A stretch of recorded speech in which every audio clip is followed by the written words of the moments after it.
a singer. The opera's new production is due to open in 3 weeks, and the lead singer has suddenly withdrawn from the role. The opera has contacted Sally, a veteran soprano who has performed the role for the opera before, about taking it on. Well, Doug, thanks very much for agreeing to see me. I know that Sally was very excited when she, read that there could be problems in casting the Norma role in the upcoming production. So I really appreciate your being willing to meet with me. Well, and I appreciate your coming by to talk about it. You probably, actually, I don't know how much you know about the situation, and there's only a limited amount I can really say about it. But I guess you know that we are looking now for someone to fill the lead role this summer, and so certainly the artistic director, as you know, has worked with Sally in the past and really enjoys her. She's got a wonderful voice. He thinks very highly of her, and so I'm glad we're able to talk about potentially arranging something. Well, that's good. No, well, Sally, enjoys working with the artistic director too, and I think you may know that she's performed Norma in the past with the company, and she'd be very excited about having a chance to do it again. Right. Yeah. Well, what I guess since we haven't met before, and I guess you may not know, I'm relatively new to the company. I've only been here about 3 months, and I know a little bit about music and a little bit about opera, but you'll probably be educating me a little bit about some of the nuances, although I don't know how much relevance that will have to what we're trying to do here. I think my job is to let the artistic director do his job and make sure that there's money in the till to pay everybody at the end of the day. Of course. So I'd be very interested to hear what Sally is looking for in terms of compensation for potentially performing the role.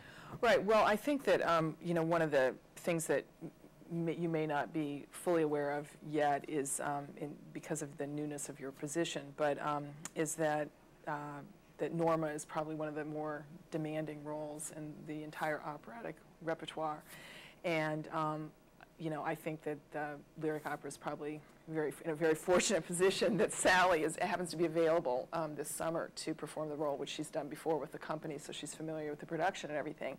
So she's feeling that she should be paid, kind of the going rate for what you would pay for a leading soprano in this kind of production. And I think that the company is certainly interested in compensating her fairly. It remains financially viable by the end of the summer. And one concern that's been raised is that while a few years ago when Sally performed the role, my understanding is that in the opera world she was relatively popular, maybe at the peak of her popularity and her vocal strength and abilities. And it's my understanding, I'm not sure I'd appreciate it myself, but it's my understanding from the people who know that she's not quite where she was a few years ago, and although it's valuable that she knows the role, there's a certain risk that's attached, at least in the view of some people, to hiring her for this role. And I'm trying to figure out, frankly, how to factor that into how we go about compensating her. Well, I guess there's always a risk. I mean, opera is a live medium, a live performance medium, and that's part of the excitement of it, is that you get out there on the stage and things happen, and mostly to the good. And I think that's certainly been most experienced with Sally, is that that she's always stepped up to the plate and done very well. My information is that the production starts in 3 weeks. Is that when it's scheduled to go Something on? like that, right. That it would be very difficult to find somebody who would be capable of performing that role credibly at all, never mind well, which I think Sally is still in a position to do. Also, you're right, she was in some ways at the peak of popularity a few years ago when she last performed Norma with this opera company, but she still has a lot of really loyal fans, who are in touch with her, and I think the company would see that in the box office results.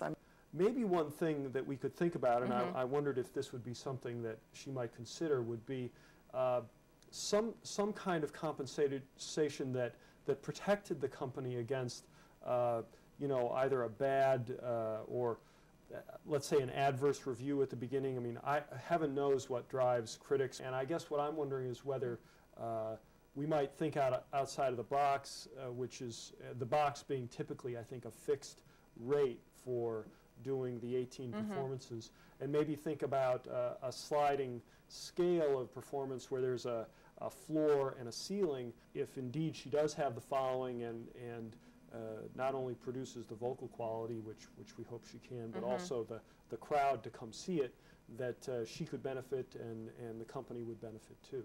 Is that something that you'd potentially consider? Yeah, no, that's definitely something worth considering. Another possibility along those lines, you know, might be,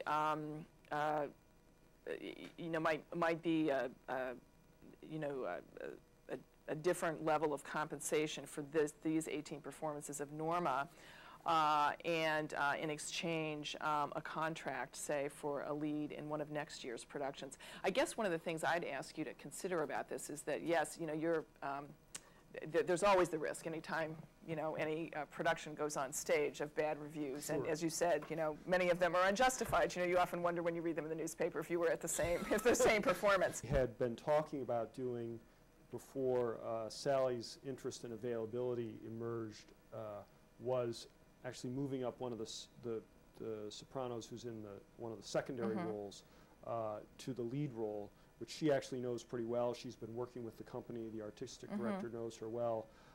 I will grant you that she doesn't have Sally's experience, but based on what the artistic director and other people in the company have seen, she's in a position to really step up to the plate. Now, again, I can't tell you whether at her age she would be able to do as good a job as Sally in terms of the range of maybe dramatic emotions that she's able to convey, but we do feel like we have a backstop. I think we'd like to bring Sally in if we can reach terms that make sense. I think the point you made earlier that I'd like to explore is the idea of what about next year, and that's an option that was also suggested to me as a possibility.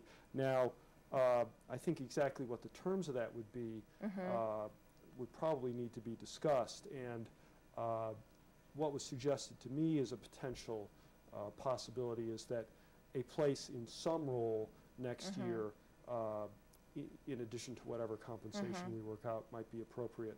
I think one of the difficulties that was expressed was that we don't know where Sally's going to be in her career, vocally or popularity-wise next year, and that frankly we don't know, I don't think, what we're putting on next summer. My understanding is in the recent past she has performed some of the secondary roles with the company, that perhaps an option to do a secondary role might be of interest to her as well. You know, I think it would be probably doing a disservice to her for her to agree to anything, you know, less than some kind of lead role for the next year. I guess, you know, one other possibility is that you could sign her to cover a lead role. I don't think she'll agree to a secondary role, but that she would, which would mean that if, you know, she would rehearse for one of the leads, you know, be prepared to do one of the leads in a production, and then if for some reason the lead that you had identified wasn't able to perform, you know, you would pay Sally something to be available, obviously, and to be there, and she would step in, and you know, the idea was, you know, usually that isn't necessary, but you know, this would avoid the situation that you're in now with She's the insurance policy. That's right. She would be in the insurance policy. So either we could put her in the lead role, or she'd be available to cover the lead role. That's right. But a contract, in any case, tied to a lead role, right? And presumably that helps her then if she wants to negotiate with somebody else. Exactly. Now, does that mean she's committed to be available? Yes, that means she's committed to be available. If she has the contract, she'll be there, prepared to do the role. I'm wondering what sort of guarantee we have that she's in a position next year to perform in the same way she is this year. I mean, would this kind of agreement be subject to some sort of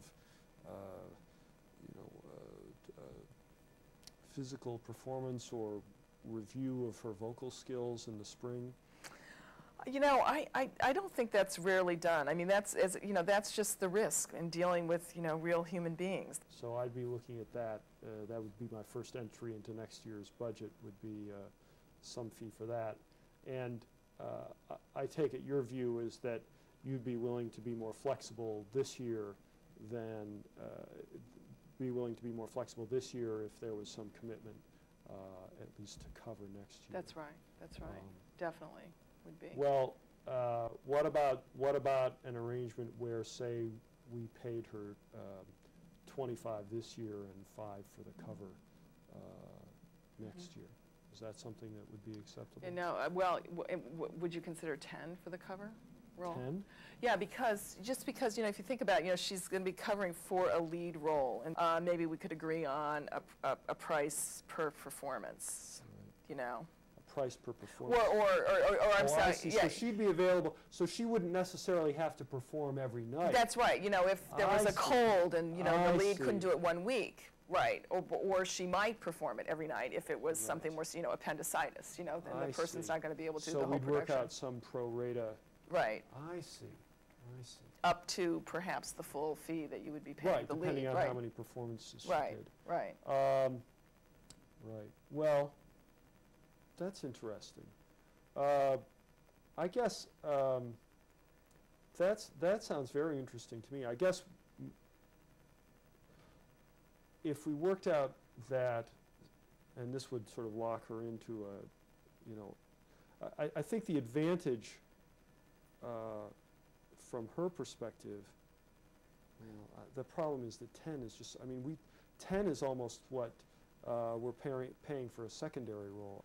I guess my view is this: if we paid her 25 this year, and then committed to 5 for next year to cover, and then looked at, usually we do 18 performances, 3 a week for 6 weeks. So if we divided, let's say the delta between 5 and, let's assume we're paying the lead 25 next year, okay?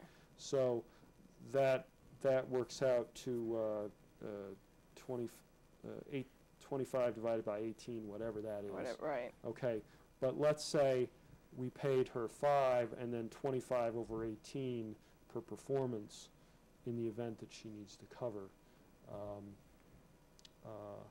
because we'd have to pay somebody anyway to do that. Right, exactly, to step in just like you're doing now. I mean, I appreciate the difficulty of your situation, I really do. I guess my thought is this: I think what that locks me into is potentially a similar contract with whoever we were, whether we hired Sally or somebody else, with some sort of deduction if they are unable to perform the role. Now, I suspect I'd get a lot of resistance to that because my sense is that typically these are flat fee deals, and you make the commitment. But look, you know, they hired me to try and make this place, you know, if not profitable, at least not a money-losing proposition, and to be able to do more with the resources we have, and maybe that means, you know, everybody's going to have to be a little bit more flexible. Let me propose this: if she's willing to take 25 and 10. What about a situation in which she gets 25 and 5 guaranteed, and then if she performs, say, if she performs 2, she gets 3,000. If she performs 3 or more, she gets the entire 5 on top of the 5 for the cover. Well, you know, I have to say that doesn't seem like quite enough for doing all those performances. I mean, if you think of the opera, you know, 3 hours. I mean, it's just a lot of work. And what if we made it 18 into $20,000? You know, so she's already got 5 for having covered, and so therefore deduct that from the 25. We assume that you're paying the lead. So the potential total for her is 25. You're saying? Right. The 5,000 to cover plus a potential 20. Yeah.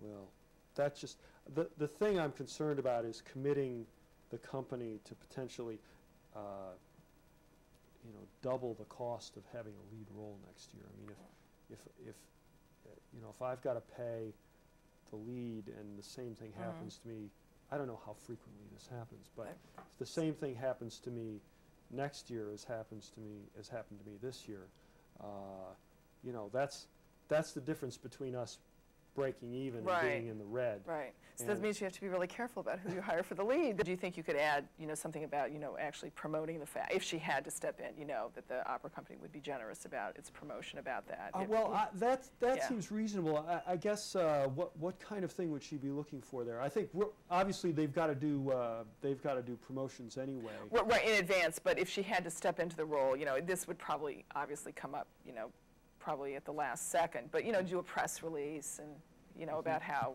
you know, grateful that, you know, the company was that she was able to step in and save the production, something like that. I mean, I'd be happy to push for that, because I think we're going to have to explain ourselves anyway if we're in that position.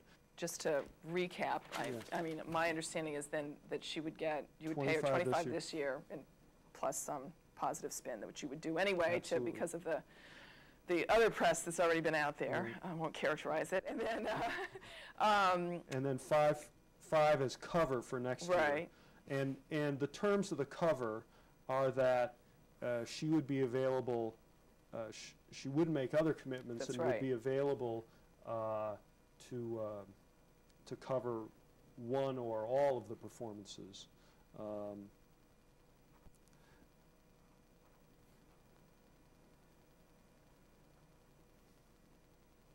Now, going back to the concern I had about her ability to perform, you know, I guess my concern is that if you know, we've lost $5,000 if you know, we need her and then she's unavailable. Right. And I guess my concern is that if we've laid that out entirely, then we've really lost. I mean, I guess what I would be more comfortable with is at least some clawback on the $5,000 if she's unable to perform at all. You know, if we bought the insurance policy and it turns out the insurance company's bankrupt. Right. Yeah, that would be fine, because I just don't see that as being a likely possibility. But say $2,500 if she's unable to make good. That's fine. And so let's call it a $2,500 clawback in the event. So then I paid $2,500 for an insurance policy, which is a pretty good policy. Right. It may not be. Right. It doesn't insure against everything, but that's. I think I can live with that. And then if for whatever reason the main lead isn't able to perform and she's not able to perform, there's probably going to be locusts and floods too. So exactly. So that'll be the least I have to deal with. And then $1,000 for the first performance, and then 15 over 18 per performance thereafter. Okay. Is that it? That's good. I think that's very good. So maybe we should get our lawyers to write this up. Yeah, I think that'd be great. I think we should do that. All right. right. It's great to talk with you. I hope it goes well. Thanks a lot.